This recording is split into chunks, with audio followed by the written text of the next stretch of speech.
The dolorous passion and death of our Lord Jesus Christ. Chapter 58. Some localities of ancient Jerusalem. On the eastern side of Jerusalem was the first gate south of the southeast angle of the temple, which led into that quarter of the city called Ophel. The one to the north of the northeast corner was the Sheep Gate. Between these two gates was a third, though not as yet long in existence, that led to some streets which ran one above another on the east side of the Temple Mount, and in which principally stonecutters and other laborers resided. Their dwellings adjoined the foundation walls of the temple.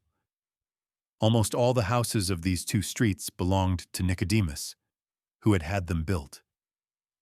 The stonecutters that occupied them either paid him rent or worked for him, for they had business relations with him and his friend, Joseph of Arimathea.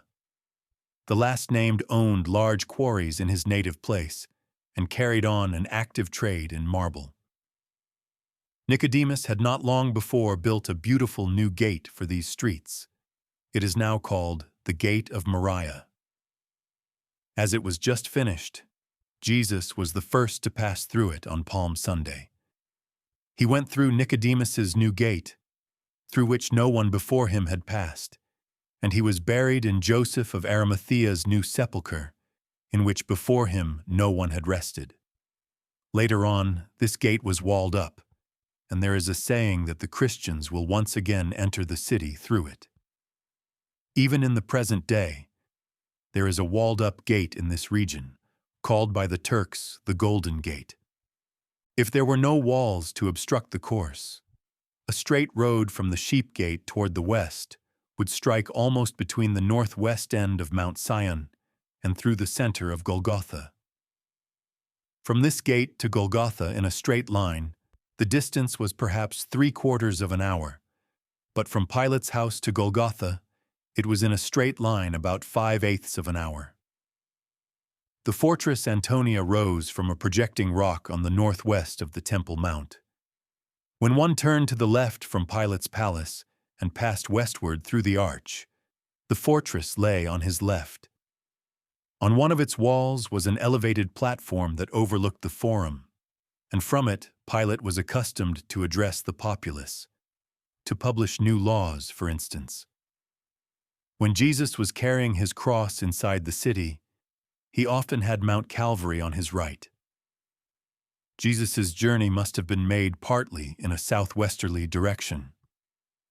It led through the gate of an inner wall which ran off toward Sion, which quarter of the city stood very high.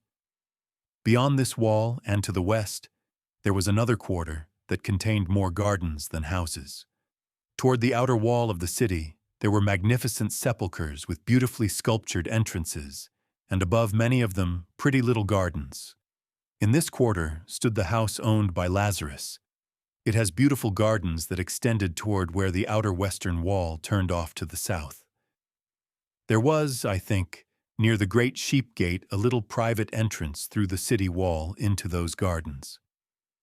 Jesus and his disciples, with Lazarus's permission, often made use of it in coming and going. The gate on the northwest corner opened in the direction of Bethsur, which lay more to the north than Emmaus and Joppa. Several royal tombs stood to the north of the outer wall. This western and sparsely built portion of the city was the lowest of all. It sloped gently toward the city wall, and then as gently rose again before reaching it. This second slope was covered with beautiful gardens and vineyards. Back of this ran a broad paved road inside the walls with paths leading to them and to the towers. The latter were not like ours, which have their stairs inside. On the other side of the wall outside the city, there was a declivity toward the valley, so that the walls around this lower quarter looked as if built on a raised terrace. Here, too, were found gardens and vineyards. Jesus' way to Calvary did not run through these gardens, for the quarter in which they were lay at the end of his journey northward to the right. It was thence Simon of Cyrene was coming when he met Jesus. The gate through which Jesus was led out of the city was not directly toward the west, but rather facing the southwest. On passing out of that gate and turning to the left, one found the city wall running southward for a short distance when it made a sharp turn to the west, and then ran again to the south around Mount Sion. On this left side of the wall, and on the way to Sion, rose a very strong tower like a fortress. On this same side, and very near the gate that led to the place of execution, opened another. Of all the city gates, these two were nearest each other. The distance between them was not greater than that between the Castle Gate and Luding's Gate here in Dülmen. This last-mentioned gate of Jerusalem opened westward into the valley, and from it the road ran to the left and a little southward toward Bethlehem.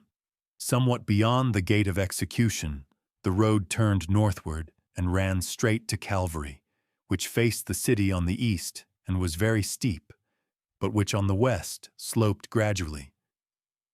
Looking from this side toward the west, one could see for some distance along the road leading to Emmaus. There was a field on the roadside, and there I saw Luke gathering herbs when, after the resurrection, he and Cleophas, on their way to Emmaus, were met by Jesus. Toward 10 o'clock on the morning of the crucifixion, Jesus' face was turned to the northwest, that is, in the direction of the cross erected for him on Calvary. When hanging on the cross, if he turned his head to the right, he could catch a glimpse of the fortress Antonia. All along the city wall, both north and east of Calvary, lay gardens, vineyards, and sepulchres. The cross of Jesus was buried on the northeast side and at the foot of Mount Calvary.